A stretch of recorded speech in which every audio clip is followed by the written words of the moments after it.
ಇನ್ನು ಮಾಜಿ CM BS ಯಡಿಯೂರಪ್ಪಗೆ big shock ಎದುರಾಗಿದೆ.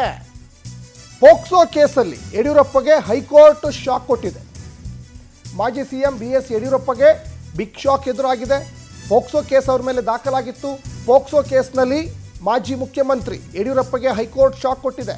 ತ್ವರಿತ ನ್ಯಾಯಾಲಯದ ಸಮನ್ಸ್ ರದ್ದುಪಡಿಸಲಿಕ್ಕೆ ಹೈಕೋರ್ಟ್ ನಕಾರ ವ್ಯಕ್ತಪಡಿಸಿದೆ. ಮಾಜಿ ಸಿಎಂ BS ಯಡಿಯೂರಪ್ಪಗೆ ಇದು ನಿಜಕ್ಕೂ ಬಿಗ್ ಶಾಕ್. ಇದು ಪೋಕ್ಸೋ ಕೇಸ್ನಲ್ಲಿ ಯಡಿಯೂರಪ್ಪಗೆ ಹೈಕೋರ್ಟ್ ಈಗ ಶಾಕ್ ಕೊಟ್ಟಿದೆ ಅನ್ನೋದು ಕೂಡ ಇಲ್ಲಿ ಗೊತ್ತಾಗ್ತಾ ಇದೆ. ತ್ವರಿತ ನ್ಯಾಯಾಲಯದ ಸಮನ್ಸ್ ರದ್ದುಪಡಿಸಲಿಕ್ಕೆ ಹೈಕೋರ್ಟ್ ನಕಾರವನ್ನು ವ್ಯಕ್ತಪಡಿಸಿದೆ. ಯಾಕಂದರೆ ಲೈಂಗಿಕ ಕಿರುಕುಳ ಕೊಟ್ಟಿರುವ ಆರೋಪ ಯಡಿಯೂರಪ್ಪನವರ ಮೇಲೆ ಕೇಳಿ ಬರ್ತಾ ಇತ್ತು.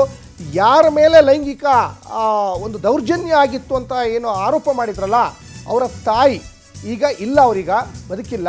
ಹಾಗಾಗಿ ಅವರೊಂದು ಕಡೆ ಅವ್ರ ಗಂಡನ ಮೇಲೂ ಕೂಡ ಆರೋಪ ಮಾಡಿದರು, ಯಡಿಯೂರಪ್ಪನವ್ರ ಮೇಲೂ ಕೂಡ ಆರೋಪ ಮಾಡಿದರು, ನ್ಯಾಯಾಧೀಶರ ಮೇಲೂ ಕೂಡ ಆರೋಪವನ್ನು ಮಾಡಿದರು. ಆ ನಿಟ್ಟಿನಲ್ಲಿ ಆ ಸಂದರ್ಭದಲ್ಲಿ ಮಾನಸಿಕ ಸ್ಥಿಮತೆಯನ್ನು ಕಳೆದುಕೊಂಡಿದ್ರ ದೂರುದಾರರು ಅನ್ನುವಂಥ ಮಾತುಗಳು ಕೂಡ ಕೇಳಿ ಬರ್ತಾ ಇತ್ತು. ಅದಾದಮೇಲೆ ಮಹಿಳಾ ಆಯೋಗದವರು ಕೂಡ ಎಂಟ್ರಿಯನ್ನು ಕೊಡ್ತಾರೆ ಆ ಕೇಸಲ್ಲಿ. ನಾಗಲಕ್ಷ್ಮಿ ಚೌಧರಿ ಕೂಡ ಸರ್ಕಾರಕ್ಕೆ ಪತ್ರವನ್ನು ಬರೀತಾರೆ. ಈ ಕೇಸ್ ಬಗ್ಗೆ ಏನು ಗಮನ ಹರಿಸಿದ್ದೀರಾ ಅಂತ ಒಂದು ಕಡೆ ಸರ್ಕಾರಕ್ಕೆ ಪತ್ರ ಬರೀತಾರೆ. ಒಟ್ಟಿನಲ್ಲಿ ಭಾಳ ದೀರ್ಘ ಸಂದರ್ಭದಲ್ಲೂ ಕೂಡ BS ಯಡಿಯೂರಪ್ಪನವ್ರನ್ನ ವಿಚಾರಣೆಗೆ ಒಳಪಡಿಸಿದ್ರು. ಅಂದರೆ ಲೋಕಸಭಾ ಚುನಾವಣೆ ಆಯ್ತಲ್ಲ 2024ರಿಂದನೂ ಕೂಡ ಯಡಿಯೂರಪ್ಪನವ್ರ ಮೇಲೆ ಒಂದು ಪೋಕ್ಸೋ ಕೇಸ್ ವಿಚಾರ ಸಾಕಷ್ಟು ಸದ್ದು ಮಾಡ್ತಾ ಇತ್ತು. ಆ ಸಂದರ್ಭದಲ್ಲಿ ಅವರಿಗೆ ನೋಟಿಸ್ ಕೂಡ ಕೊಡುವಂತಹ ಕೆಲಸ ಕೂಡ ಆಗಿತ್ತು. ಪೋಕ್ಸೋ ಕೇಸ್ನಲ್ಲಿ ಯಡಿಯೂರಪ್ಪಗೆ ಈಗ ಹೈಕೋರ್ಟ್ ಈಗ ಶಾಕ್ ಕೊಟ್ಟಿದೆ ಅನ್ನೋದು ಇಲ್ಲಿ ಗೊತ್ತಾಗ್ತಾ ಇದೆ. ತ್ವರಿತ ನ್ಯಾಯಾಲಯದ ಸಮನ್ಸನ್ನು ರದ್ದುಪಡಿಸಲಿಕ್ಕೆ ಹೈಕೋರ್ಟ್ ಈಗ ನಕಾರವನ್ನು ವ್ಯಕ್ತಪಡಿಸಿದೆ. ಸಮನ್ಸ್ ರದ್ದು ಕೋರಿದ BSY ಅರ್ಜಿಯನ್ನು ಈಗ ವಜಾಗೊಳಿಸಿದೆ ಅನ್ನೋದು ಕೂಡ ಗೊತ್ತಾಗ್ತಾ ಇದೆ. ಈ ಬಗ್ಗೆ ಹೆಚ್ಚಿನ ಡೀಟೇಲ್ಸನ್ನು ನಮ್ಮ ಪೊಲಿಟಿಕಲ್ ಬ್ಯೂರೋ ಹೆಡ್ ರಾಘವೇಂದ್ರ ಕೊಡ್ತಾ ಹೋಗ್ತಾರೆ.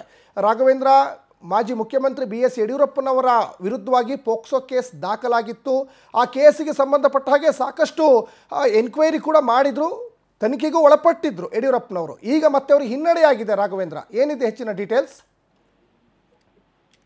ಪ್ರಮುಖವಾಗಿ ಮಾಜಿ ಸಿಎಂ ಹೈಕೋರ್ಟ್ ಇದೀಗ ಬಿಗ್ ಶಾಕ್ ಅನ್ನ ಕೊಟ್ಟಿರ್ತಕ್ಕಂಥದ್ದು. ಪೋಕ್ಸೋ ವಿಚಾರಕ್ಕೆ ಸಂಬಂಧಿಸಿ ಯಡಿಯೂರಪ್ಪನವರು ಹೈಕೋರ್ಟ್ ನಲ್ಲಿ ಒಂದು ಪಿಟಿಷನ್ ಹಾಕಿದ್ದು, ತ್ವರಿತ ನ್ಯಾಯಾಲಯದ ಸಮನ್ಸನ್ನ ರದ್ದುಪಡಿಸುವಂತೆ ಹೈಕೋರ್ಟ್ ಮುಂದೆ ಅವರು ಮನವಿಯನ್ನ ಮಾಡಿದ್ರು. ಸುದೀರ್ಘವಾಗಿ ವಿಚಾರಣೆ ನಡೆಸಿದಂತಹ ಕೋರ್ಟ್ ಇವತ್ತು ಒಂದು ಆದೇಶವನ್ನು ಕೊಟ್ಟಿರ್ತಕ್ಕಂಥದ್ದು. ಕಾಗ್ನಿಜೆನ್ಸ್ ಪಡೆದು ಸಮನ್ಸ್ ನೀಡಿದ ಕ್ರಮವನ್ನ ರದ್ದುಪಡಿಸಲು ಹೈಕೋರ್ಟ್ ಇದೀಗ ನಕಾರ ನಿರಾಕರಿಸಿರ್ತಕ್ಕಂಥದ್ದು. ಯಾವುದೇ ಕಾರಣಕ್ಕೂ ಸಹ ಮಾಡೋದಕ್ಕಾಗೋದಿಲ್ಲ ಅಂತ ಕಟ್ಟಿ ತುಂಡಾದಂಗೆ ಒಂದು ತೀರ್ಪನ್ನು ಕೊಟ್ಟಿರ್ತಕ್ಕಂಥ. ಹೀಗಾಗಿ ಯಡಿಯೂರಪ್ಪನವರಿಗೆ ಇದೀಗ ಬಿಗ್ ಶಾಕ್ ಎದುರಾಗಿರ್ತಕ್ಕಂಥದ್ದನ್ನ ನಾವು ಗಮನಿಸಬಹುದಾಗಿದೆ. ಸಚಿನ್, ರಾಘವೇಂದ್ರ, ತಮ್ಮೆಲ್ಲ ಡೀಟೇಲ್ಸ್ಗಾಗಿ.